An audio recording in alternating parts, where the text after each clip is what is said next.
कराची में पीडीएम की सरगर्मियों ने पीपल्स पार्टी की क़यादत को भी मुतहर्रिक कर दिया। आसिफ अली जरदारी और बिलावल भुट्टो से राजा परवेज अशरफ की मुलाकात हुई। चेयरमैन पीपी कहते हैं मुल्क में पीपल्स पार्टी की हवा चल पड़ी है, अगला इलेक्शन जियाले ही जीतेंगे।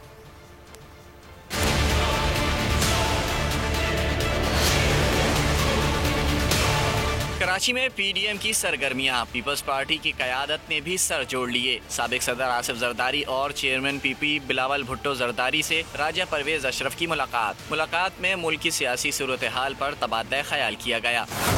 राजा परवेज अशरफ ने पार्टी में शमूलियत के ख्वाह अफराद से मुतालिक आगाह किया।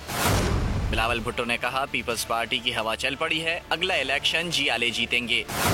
मुख्तलिफ पार्टियों के सियासी रहनुमा हमारे राब्ते में हैं, पीपल्स पार्टी मुल्क को बहरानों से निकालेगी।